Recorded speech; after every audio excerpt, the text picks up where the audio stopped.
Mathrubhumi news impact ജനജീവിതം ദുരിതത്തിലാക്കിയ കാസർഗോഡ് അനന്തപുരം കിൻഫ്ര എസ്റ്റേറ്റിലെ കൊമ്പൻ ലൂബ്സ് എന്ന സ്ഥാപനത്തിന് സ്റ്റോപ്പ് മെമ്മോ നൽകിയിരിക്കുന്നു. പുതിയ പഞ്ചായത്തിന്റേതാണ് നടപടി. വ്യവസായ പാർക്കിലെ ഫാക്ടറികളിൽ നിന്നുള്ള കറുത്ത പുകയും ദുർഗന്ധത്തിന് കാരണമാകുന്നതായും ഇത് ജനജീവിതത്തെ ബാധിക്കുന്നുവെന്നും കഴിഞ്ഞ ദിവസം മാതൃഭൂമി ന്യൂസ് റിപ്പോർട്ട് ചെയ്തിരുന്നു. സാരംഗ് സുരേഷ് വിവരങ്ങളുമായി ചേരുന്നുണ്ട്. സാരംഗ്, അവിടെ എന്താണ് സംഭവിക്കുന്നത് എന്നുള്ളത് സാരംഗ് റിപ്പോർട്ട് ചെയ്തതാണ്. പുക ഉയരുന്നുണ്ട്, അത് പലർക്കും ആരോഗ്യ പ്രശ്നങ്ങൾ ഉണ്ടാകുന്നുണ്ട്. അങ്ങനെ ബുദ്ധിമുട്ടിയുള്ള കുറെ ജനങ്ങളായിരുന്നു അവിടെ താമസിക്കുന്നത്. അതിലാണ് ഇപ്പോൾ ഒരു നടപടി വന്നിരിക്കുന്നത്. എന്താണ് വിവരങ്ങൾ?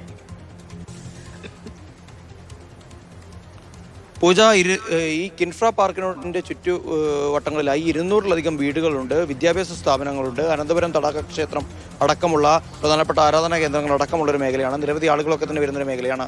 അവിടെയാണ് ഈ രീതിയിൽ കറുത്ത പുകയും അതോടൊപ്പം തന്നെ അതിരൂക്ഷമായ ദുർഗന്ധവുമുള്ള പുറത്തേക്ക് വിടുന്ന തരത്തിലുള്ള സ്ഥാപനങ്ങൾ ഉണ്ടായത്. അവിടെ യാതൊരു തരത്തിലുള്ള മലിനീകരണ നിയന്ത്രണവും ഉണ്ടായിട്ടില്ല. ആളുകൾക്ക് ആരോഗ്യ പ്രശ്നങ്ങളടക്കം ഉണ്ടാകുന്ന സ്ഥിതി ഉണ്ടായി. കുട്ടികൾക്ക് പോലും കളിക്കാൻ പോലും പുറത്തേക്ക് ഇറങ്ങാൻ കഴിയാത്തൊരവസ്ഥ അവിടെ ഉണ്ടായതിനെ തുടർന്നാണ് നാട്ടുകാരുടെ ഭാഗത്ത് നിന്ന് വിവിധ അധികൃതർക്ക് പലതവണയായി പരാതികൾ അയച്ചത്. ജില്ലാ ഭരണകൂടത്തിനടക്കം പരാതികൾ അയക്കുന്ന സാഹചര്യം ഉണ്ടായിരുന്നു. പഞ്ചായത്തിന് പലതവണ പരാതികൾ അയച്ചു. എന്നാൽ അവരുടെ ഭാഗത്തു നിന്നും തന്നെ യാതൊരു തരത്തിലുള്ള പ്രതികരണങ്ങളും ഉണ്ടായില്ല. അങ്ങനെ ആളുകൾ സമരത്തിലേക്കൊക്കെ തന്നെ കടക്കുമെന്നുള്ള സാഹചര്യത്തിലാണ് നമ്മളവിടെ എത്തുകയും അവിടുത്തെ ജനങ്ങളുടെ വലിയ പ്രയാസത്തെക്കുറിച്ച് അത് പ്രേക്ഷകരിലേക്കും മുഴുവൻ അധികൃതരുടെ മുന്നിലേക്കും എത്തിച്ചത്. പുതിയൊരു സർക്കാരൊക്കെ തന്നെ ഇന്ന സമയത്ത് ആ സ്ഥാപനം അടച്ചുപൂട്ടണമെന്ന് തന്നെയാണ് നാട്ടുകാരുടെ ആവശ്യം. അത്രത്തോളം വലിയ പ്രയാസമുണ്ട്.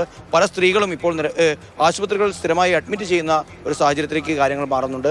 മൂക്ക് പുത്തിയല്ലാതെ ആ മേഖലയിലേക്ക് പോലും കടക്കാൻ കഴിയാത്ത ഒരവസ്ഥയുണ്ടാകുന്നു. അവിടെയാണ് ഇപ്പോൾ പുത്തിക ഗ്രാമപഞ്ചായത്തിൻ്റെ ഭാഗത്ത് നിന്ന് താൽക്കാലികമായെങ്കിലും ഒരു സ്റ്റോപ്പ് മെമ്മോ ഉണ്ടാകുന്നത്. എന്തായാലും ഇനി ജില്ലാ ഭരണകൂടത്തിൻ്റെ ഭാഗത്ത് നിന്ന് ആ സ്ഥാപനം അടച്ചുപൂട്ടണമെന്നുള്ള ഒരു ആവശ്യം തന്നെയാണ് നാട്ടുകാരിപ്പോഴും ആ ഒരു ആവശ്യം തന്നെയാണ് മുന്നോട്ടേക്ക് വെച്ചുകൊണ്ടിരിക്കുന്നത്.